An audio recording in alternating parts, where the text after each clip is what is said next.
Alors j'ai quand même failli passer à côté parce que je ne voulais pas acheter l'album à cause du nom du groupe. C'est complètement dingue.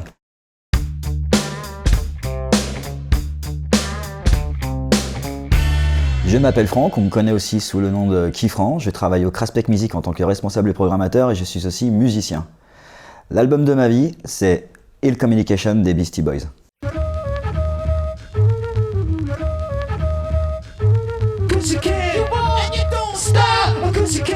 Alors j'ai connu Beastie Boys un peu par hasard, vers 17, 18, 19 ans, je traînais dans un club qui s'appelait le Globe sur les quais de Saône. C'est un vieux club qui n'existe plus, et là-bas le samedi soir on y allait avec des copains pour danser, c'était une boîte de nuit un peu rock, musique extrême. Et un soir on faisait la teuf et j'entends cette espèce de truc, de flûte traversière comme ça là, qui passe dans le club avec un son de rap qui défonce. On danse, on passe la soirée et puis j'ai ce terre en tête pendant des semaines et je finis par aller à la Fnac acheter un disque ou une cassette à l'époque. Je vais voir le vendeur et je lui dis dis donc le groupe là que j'ai entendu il y a quelques semaines avec la flûte traversière en fond là, est-ce que tu connais ce truc là ou est-ce que je peux choper ce truc? Il me dit oui c'est les Beastie Boys. Je lui dis non. C'est pas les Beastie Boys, enfin c'est pas, ils peuvent pas avoir ce nom quoi. Enfin, pour moi Beastie Boys c'est un nom de punk rock, c'est pas un nom de groupe de rap quoi. J'achète quand même la cassette, parce qu'il fallait que j'achète quelque chose, je voulais repartir avec un truc, je le mets dans l'autoradio, et effectivement, c'était bien cet album des Beastie Boys. Alors j'ai quand même failli passer à côté, parce que je ne voulais pas acheter l'album à cause du nom du groupe. C'est complètement dingue.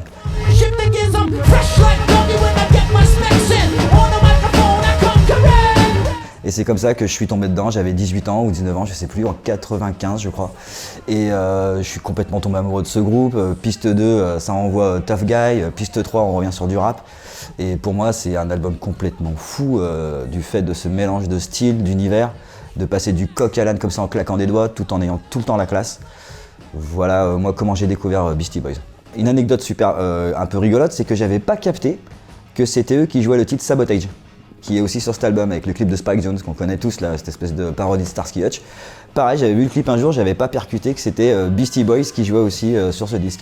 Et c'est vrai que quand tu reprends tout le track listing de l'album, c'est pépite sur pépite. Chaque titre est devenu quasiment un classique, de Root Down à Ill Communication, enfin au titre sur Shot par exemple. Donc il y a au moins 5-6 titres qui sont devenus des méga classiques, dont Sabotage aussi.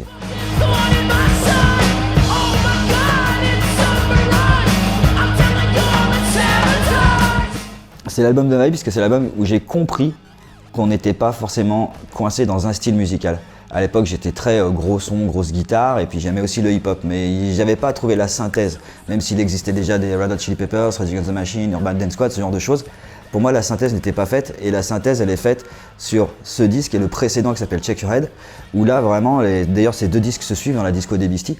Et c'est là que j'ai compris qu'on pouvait passer du punk rock le plus dur, le plus violent, le plus court et rapide, aux morceaux de rap assez beau, puissant, bien dégagé, et puis ces ambiances de musique de film, d'aller chercher des moines tibétains pour aller faire un instru complètement fou en fond, repasser sur un classique hip-hop New York. Et pour moi c'est l'album de ma vie parce que dedans il y a tout, on passe vraiment dans toutes les émotions et dans tous les états quand on est musicien et qu'on aime vraiment ce genre de musique crossover.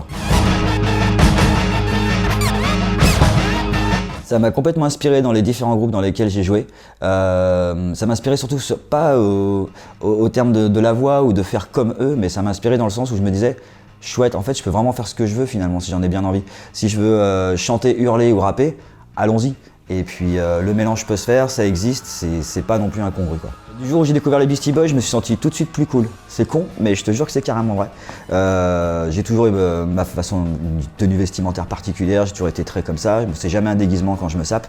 Et je suis toujours resté dans ce délire, vraiment tu sais, très b-boy, avec un peu les baggy shorts, les t-shirts de groupe, les casquettes, j'adore ça, j'ai toujours été sapé comme ça, j'ai toujours assumé ce style de sap, de me présenter devant les gens comme ça en tout cas. Puis cet effet cool, cet effet d'être toujours dans l'humour, la rigolade, mais en étant sérieux et pro et pointu. Et j'aime bien ça, et ça je me le suis vraiment appliqué, cette espèce de culture, de façon de voir les choses à la Beastie Boys, je me le suis souvent appliqué, ouais, clairement.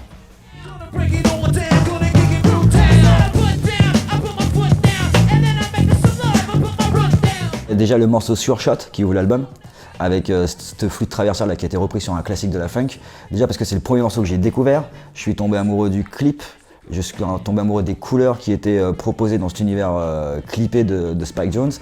Les sapes, le son, l'attitude, comment ça bouge, ça danse, comme c'est cadré. Cette espèce de cadrage très MTV comme ça où les gros fisheye utilisés à outrance. J'adorais pour moi ça schlingue les années 90 en fait, du début à la fin. Et puis la piste 2 tout de suite où on part sur un punk rock hardcore complètement furax. Le morceau Load Down qui est juste une leçon de microphone quand tu les vois débiter tout cet hommage au rap new-yorkais des années 80.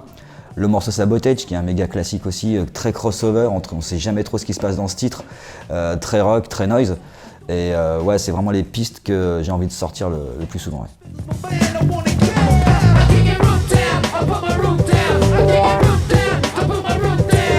Alors, les Beastie Boys, ça a toujours été un groupe rare en France. On les a pas beaucoup vus ou eu l'occasion de les avoir sur des festivals ou sur des grands événements. Il se trouve qu'une année, en 2007, le 26 juin 2007, on apprend quelques mois auparavant que les Beastie Boys seront en France au Zénith de Paris pour 2 concerts. Un au Zénith de Paris, le lendemain à la Boule Noire, sur un truc beaucoup plus cocon. Moi j'avais réussi à choper des places, j'avais acheté des places pour le concert de Paris en me disant ça va être complet, ça va être la guerre, ça va être n'importe quoi au Zénith, ça va être une tuerie. Et un copain de Lyon qui ne pouvait pas monter au concert me dit « Waouh, écoute, moi ce que je te fais, c'est que j'achète 10 places. Et puis tu les vends là-haut, comme ça te fait un petit billet, machin, on prend un peu de merch et puis on redescend avec les thunes. » Et on monte là-haut au concert. Le concert n'était pas complet. On n'a jamais pu vendre les 10 places. Je suis rentré à Lyon avec 9 places dans la poche parce qu'on avait fini par en donner une à un mec qui passait, qui avait pas sa place quoi. Et on s'était fendu la gueule parce on pensait se faire 3-4 sous avec des places achetées en plus. Ça n'a jamais eu lieu parce que le concert n'a jamais été complet. Voilà, et j'ai assisté à ce concert, pareil, un des plus gros live que j'ai vu. Alors beaucoup disent que le son était pourri, que c'était pas ça. Alors moi je pense que c'était juste, j'étais trop content de voir les Beastie Boys. Et ils nous ont donné un show d'enfer avec une intro Mixmaster Mike, une interlude Mixmaster Mike avec un re-rappel des Beastie Boys. Ils mélangeaient, ils passaient de punk rock à hip-hop comme ça envoyait après un gros plateau qui tournait avec toute une installation en musique acoustique. C'était vraiment très beau et je regrette pas une seconde ce concert de 2007. Ouais.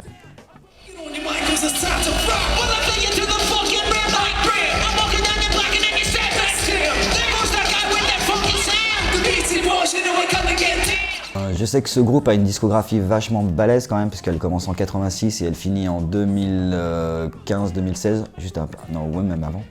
Et sur toute cette discographie, quand on la balaye, j'adore parce qu'il n'y a pas un disque qui ressemble à l'autre. Tu peux vraiment les retrouver, rechercher des choses. Là en ce moment, je vais plus écouter Paul's Boutique parce que c'est mon album du moment. Mais c'est vrai que l'album Ill Communication revient toujours au-dessus des autres. Parce que pour moi, c'est l'album le plus abouti. C'est le plus vénère et c'est le plus qualité en termes d'écoute, je trouve.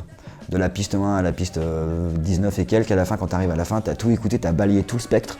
Et là, tu as vraiment ratissé très large l'univers des Beastie Boys, je trouve.